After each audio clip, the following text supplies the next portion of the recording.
hommes de Dieu ne bénissaient pas les mariages, c'était les parents qui bénissaient les mariages. Vous devez avoir un mariage béni par les parents. Un mariage béni par les parents, c'est que maman est contente, papa est content et il y a des bénédictions. Quand ils pensent à votre mariage, ils ont la joie. Ils pensent à votre mariage, ils ont la joie. Ça fait que ce que vous allez faire va réussir et va prospérer. La seule bénédiction d'un couple, ce n'est pas seulement quand vous venez ici, c'est la joie des parents. Qu'est-ce que tu as déjà fait pour ta maman? Quelqu'un peut se souvenir, ma fille a fait ça, mon garçon m'a fait ça. Est-ce qu'il y a un souvenir? Nous sommes les premiers quand les parents meurent. Là maintenant, cercueil de $5000. Maintenant même des fêtes, des mariages qui ressemblent à des fêtes. Mais tout ce que tu fais là, tu ne peux pas le faire pour elle pendant qu'elle est vivante. Tu ne peux pas faire ça pour ta femme, pour ta mère, pendant qu'elle est vivante. As-tu déjà acheté un téléphone à ta maman? Tu as déjà offert à une fiancée un téléphone. Ta maman est un Koni. Koni, hein? Ta maman est un Koni de téléphone. Koni de téléphone. Ta maman. Mais toi, c'était des baskets Nike, des baskets Adidas qu'elle t'a achetées. Tu ne regardes même pas son téléphone.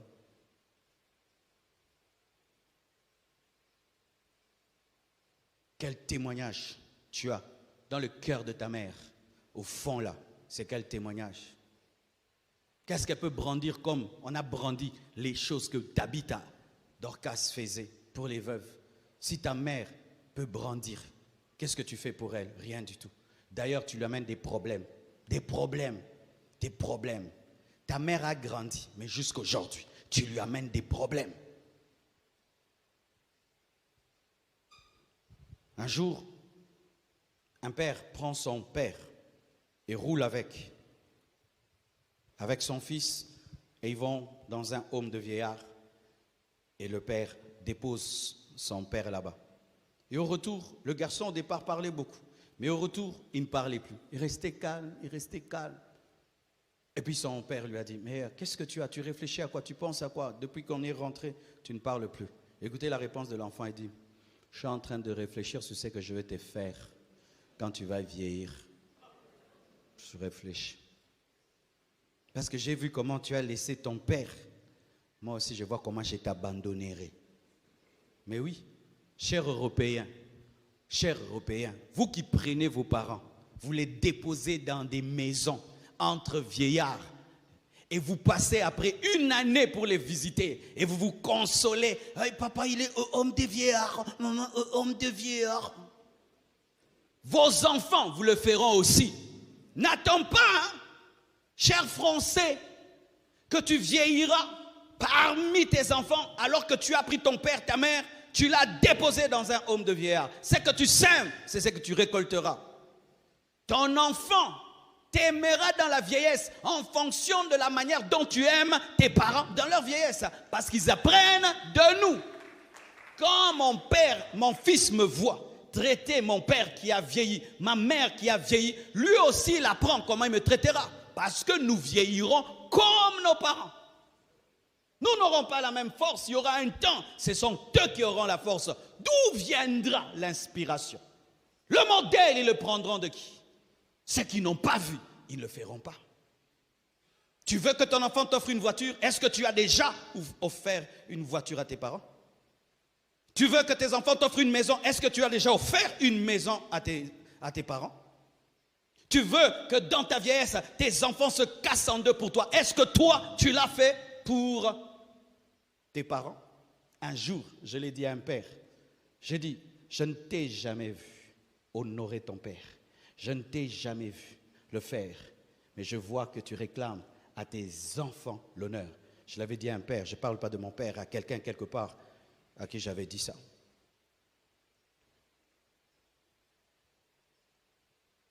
Ça te coûte quoi d'offrir un beau téléphone? Ça te coûte quoi d'offrir un beau sac à maman, un beau parfum? Quand elle va dire, mon enfant, que Dieu te bénisse, la bénédiction viendra sur toi. Parce que des fois, tellement qu'ils ne réclament pas, ils ne disent rien. On pense qu'on leur fait beaucoup de bonnes choses, alors que des fois, on ne fait rien du tout.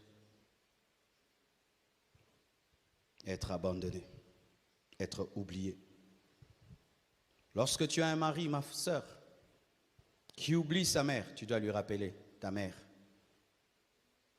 Lorsque tu épouses une femme qui oublie sa mère, tu dois lui rappeler ta maman, ta maman. Parce que sans ces mamans-là, il n'y aurait pas votre mariage. Il n'y aurait pas votre mariage. Si la mère de ta femme l'avait tué, tu ne l'aurais pas épousée. Si la mère de ton mari l'avait brûlé dans l'enfance et il avait un visage défiguré, tu ne l'allais pas l'épouser. Si tu trouves ton mari beau, ta femme belle, c'est parce que sa mère en a pris soin. Alléluia. Terminons. Lorsqu'une mère devient très spirituelle, voici l'une de ses grandes blessures. Voir ses enfants refuser Christ et les voir en train d'aller dans le feu de l'enfer. Voir ses enfants qui priaient abandonner Christ. La Bible dit dans Actes 16, verset 31, Paul et Silas répondirent, crois au Seigneur Jésus et tu seras sauvé, toi et ta famille. C'est une promesse faite aux parents, que lorsque les parents croient, leurs enfants également sont appelés au salut. Tu es le païen de votre famille et tu as une mère très spirituelle, sans qu'elle te le dise. Tous les jours, tu es dans ces requêtes. Seigneur, sauve ma fille, sauve mon fils, sauve ma fille. Et quand tu rentres d'une boîte de nuit, tu rentres dans le péché, elle pleure tous les jours. Connaître Dieu et voir ses enfants choisir le diable, c'est terrible. Je connais un pasteur qui avait décidé même de renoncer au ministère parce que son enfant n'était pas converti. On lui disait, tu prêches à tout le monde et ton propre fils. Il est allé voir son enfant et dit, j'arrête le ministère. J'arrête le ministère. Je connais un pasteur, il prêchait aux autres couples et sa fille attrape une grossesse. Il s'est suspendu. Il ne pouvait plus servir Dieu à cause de cela. Ta vie de péché torture ta mère. Ton retour vers le paganisme torture ta mère. Te voir en train de te perdre torture ta mère. Parce que lorsqu'une mère perd un enfant qui meurt, elle connaît la parole, elle sait que mon enfant ne s'était pas converti. Donc elle dit que ma propre sémence est allée en enfer. Tu imagines ça? C'est pourquoi j'aimerais dire ceci. Premièrement, aux enfants. Alors que ta mère est vivante, aime-la et honore-la. Aime-la et honore-la et comprends sa valeur. Deuxièmement, c'est que j'aimerais dire au père. D'ailleurs, c'est un conseil que je viens de donner à quelqu'un avant de prêcher ici. Sa femme traverse une grande pression au niveau du travail. Et lui, au lieu de calmer la pression, lui ajoute encore la pression. Eh bien, tout est explosé. Lorsque ta femme est blessée par sa fille, blessée par son garçon, ce que tu dois faire, c'est la compléter. Tu vois l'enfant. Pourquoi tu as parlé comme ça à ta mère? Pourquoi tu as parlé comme ça à ta mère? On ne parle pas comme ça à sa maman. Tu complètes l'éducation. Parce qu'il y a des choses qui, venant de papa, auront plus d'autorité que venant de maman. Mais des fois, nous tombons dans le piège, nous, papa. C'est que l'éducation des enfants, c'est pour les mamans. Non. L'homme, lui, doit gagner l'argent et la mère éduque. Non. Il faut éduquer ensemble. Il y a des choses que toi seul, père, tu verras et tu combleras. Mais lorsque tu prends toute la charge de l'enfant et tu déposes sur les épaules de la mère, il y aura toujours un vide. Et troisièmement, chère maman, j'ai mis tellement de choses sur les enfants que des fois les mères tombent dans le piège de dire, vous voyez, je suis la sainte. Non. Certains comportements, certaines réactions des enfants sont dues à des mères qui irritent les enfants. La Bible dit, parents, n'irritez pas les enfants.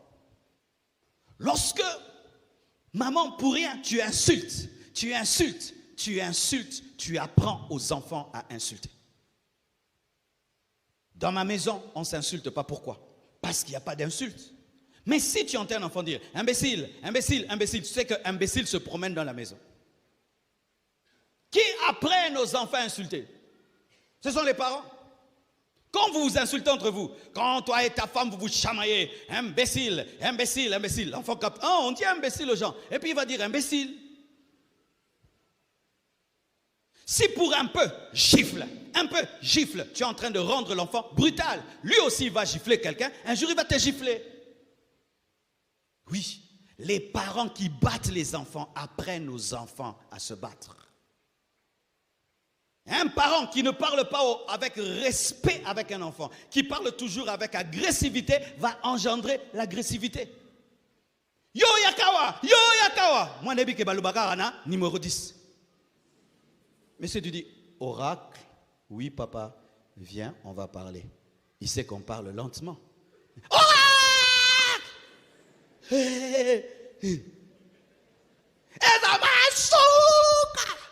Nin. Otikatina mesa.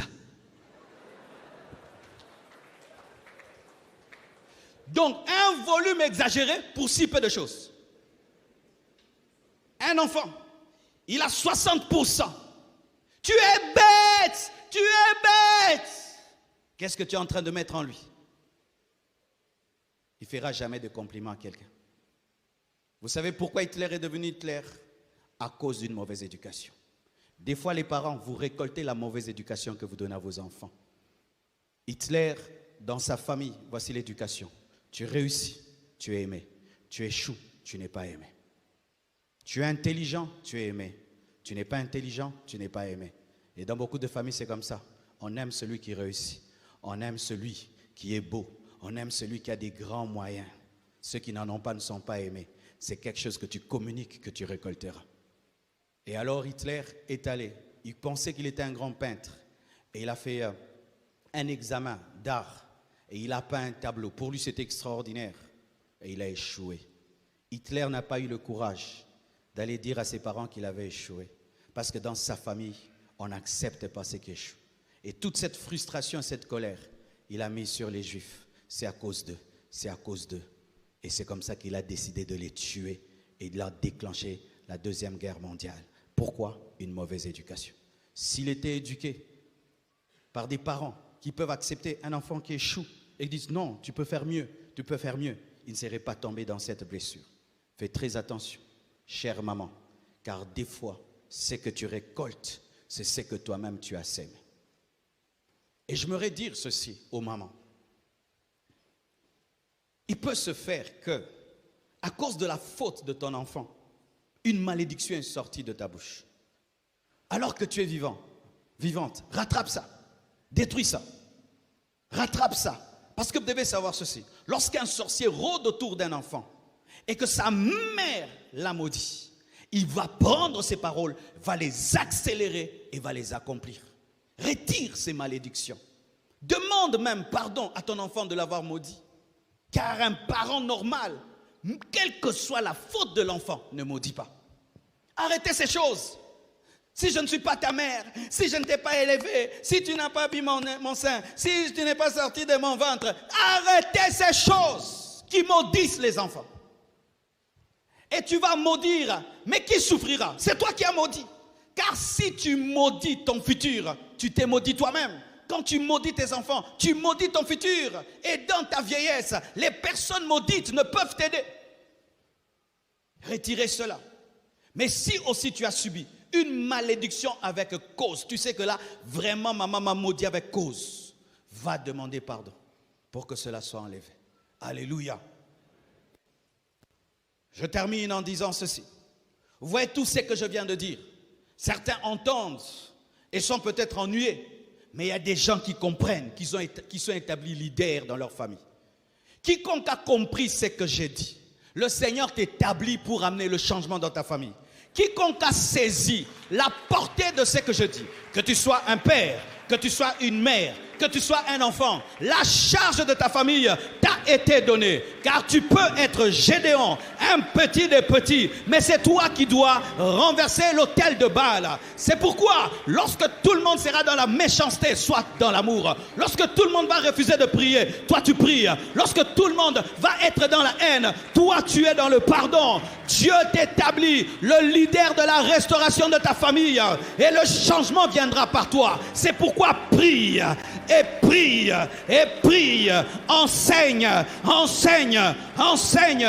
Pardonne, pardonne. Aime, partage, partage. Deviens un modèle, deviens un leader, deviens un exemple, deviens la différence, deviens celui qui forme la porte au diable et qui ouvre la porte à Dieu. Je prie au nom de Jésus qu'une nouvelle éducation des enfants commence au travers de toi. Je prie au nom de Jésus que tes enfants soient changés par toi et je prie que tes parents soient changés par toi, car il y a des enfants qui peuvent changer les parents. Il y a des enfants qui peuvent changer les parents. Pardonne, ne maudis pas, retire les paroles, appelle, donne un cadeau, cherche, réconcilie-toi, répare. Même si on dira que tu es bête, Dieu utilise les personnes qui meurent à elles-mêmes afin d'amener une réforme. Même si on dira, c'est toujours toi qui fais le premier pas, c'est Dieu qui a fait le premier pas afin de restaurer Adam. Dans le monde, ceux qui font les premiers pas, on dit qu'ils sont bêtes. Mais dans le monde de Dieu, ce sont les intelligents, ce sont les pionniers, ce sont les gagneurs d'âme, ce sont les évangélistes. Ne te lasse pas d'aimer tes enfants, ne te lasse pas d'aimer tes parents, ne te lasse pas d'aimer ta mère, ne te lasse pas d'aimer tes enfants, ne te lasse pas. Que la sémence du diable n'entre pas en toi, que la sémence du diable n'entre pas en toi. Tu es la génération qui brise la malédiction. Ainsi retire les mauvaises paroles, retire les mauvaises paroles, retire les mauvaises paroles, retire les mauvaises paroles. Sors de la rivalité, sors de la compétition, sors de la rancune, sors de la haine et Dieu te bénira. Et il bénira tes frères, et il bénira tes sœurs, et il bénira les autres. Et ta famille qui aujourd'hui est dans la boue, Dieu va vous donner un nom. Aujourd'hui quand on dit Tounassi, c'est un grand nom. Mais il y a 20 ans, Tounassi, on disait c'est qui?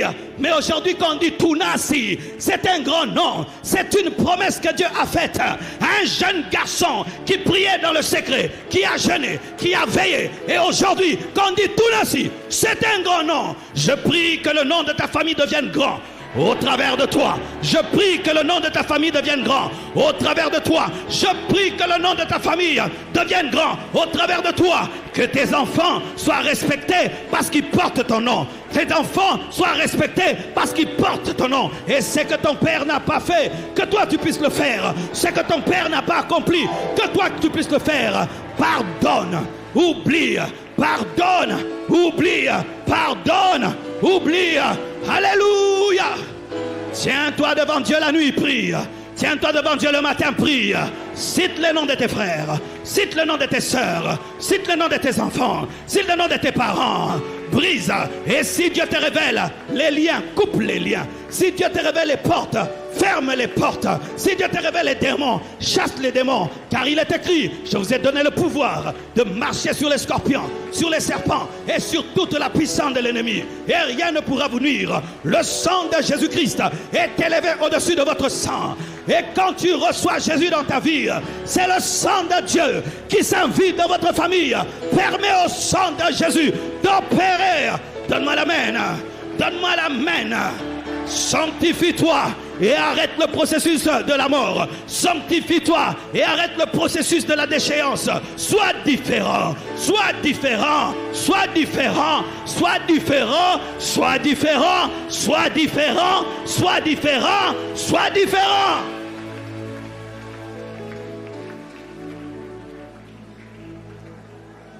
Quand j'ai compris cela, lorsque le diable veut détruire une nation, il détruit les couples, il détruit les familles. Et quand Dieu veut envoyer les prophètes sur la terre, il les envoie par les familles. Quand Dieu veut envoyer un leader sur la terre, il regarde sur la terre. Il va entrer par quel couple? Il va entrer par quel couple? Il va entrer par quel couple? Prenez très au sérieux mes frères. Ceux qui sont des présidents aujourd'hui sortent des familles. Ceux qui sont des ministres sortent des familles. Ceux qui sont des pasteurs sortent des familles. Même Elon Musk, l'homme le plus riche du monde, sort d'une famille. Aujourd'hui, j'ai suivi son histoire. Il est né d'ailleurs en Afrique du Sud, ici. Respecte ton couple. Respecte tes enfants. Respecte ta mère. Applique les principes de Dieu et Dieu te bénira. Parmi les plus grandes causes de ma bénédiction, mon père et ma mère me bénissent. Je suis un fils béni par sa mère. Je suis un fils béni par son père. Et je le vis. Je vis une grâce dans ma vie. Là où les autres font des efforts, je ne fais pas des efforts. Les choses viennent à moi. J'opère dans la facilité. Mais quand j'étais un chrétien qui ne faisait pas la joie de son père et de sa mère, les choses étaient difficiles pour moi. Très difficiles. Parce que j'en voulais à mon père. Et comme j'en voulais à mon père, je négligeais ma mère. Mais quand j'ai compris ce que je viens de t'expliquer, je suis entré dans la facilité. Chaque fois que je voyage, elle jeûne, elle prie pour moi. Quand je sors, elle me bénit. Et si tu le fais tous les jours, chaque mois, tu fais la joie de tes parents. Chaque mois, tu as une bénédiction. Si vous payez le loyer chaque fin du mois, si vous payez l'eau chaque fin du mois, si vous payez l'électricité chaque fin du mois, pourquoi vous devez attendre que vos parents vous demandent pour faire du bien? Pourquoi? Pourquoi mon père doit me demander pour que je lui fasse du bien? Il m'a nourri, je n'ai pas demandé manger. Il a payé mes études, je n'avais pas demandé. Pourquoi aujourd'hui, pour aider nos parents, il faut demander? Tu n'avais pas demandé, c'est pourquoi je ne t'avais pas donné. Ah bon? On donne aux parents parce qu'ils demandent. On pense à eux, même s'ils ne demandent pas. Même si mon père devenait milliardaire, je le bénirais. Je le bénirais pour être béni. Est-ce qu'Isaac avait besoin de la nourriture d'Ésaü? Il n'avait pas besoin de sa nourriture. Faut-il que les parents soient pauvres pour les aider, qu'ils manquent pour qu'on les donne? Non. Est-ce qu'on ne donne pas? On donne même à des gens qui ont des moyens par la joie seulement. C'est ton ami, tu l'aimes, tu le bénis. Si vous le faites, mes frères, vous allez entrer dans une vitesse, une différence. Vous n'êtes pas sortis des arbres, vous n'êtes pas sortis des pierres. Vous êtes sortis des êtres humains. Des êtres humains. Malgré leurs défauts, ce sont vos parents. Malgré son défaut, Noé, c'est ton père. Aucun de nous n'a un parent parfait. Ma mère n'est pas parfaite. Mon père n'est pas parfait. Mais ce sont des autorités placées dans ma vie pour que je sois béni. Ton problème, c'est que tu veux que tes parents soient parfaits. Personne n'a un père parfait. Personne n'a une mère parfaite. Mais malgré cela, ils méritent notre honneur. D'ailleurs, si tu fais du bien à un père qui est parfait, c'est normal, tu n'es pas différent d'un païen. Mais si tu fais du bien à une mère bizarre, à un père bizarre, là tu es chrétien. Jésus t'a aimé, tu étais imparfait, un païen, il est mort pour toi. Mais toi, pour aimer tes parents, ils doivent être parfaits. Est-ce que Jésus, pour te donner son sang, a imploré, a demandé ta perfection? Et sachez ceci, si vraiment tu aimes tes parents, si vraiment tu aimes ta mère, tes enfants t'aimeront. Ils t'aimeront. Ils t'aimeront. Comment va Pépé? Papier comme ça. Pépé, Pépé. Ah, Pépé, Pépé, Pépé. Ils vont t'aimer aussi. Mais si tu maltraites tes parents, ils vont dire, c'est ce que tu avais fait, moi aussi je te le fais. Qu'est-ce que tu diras? Tu ne diras rien.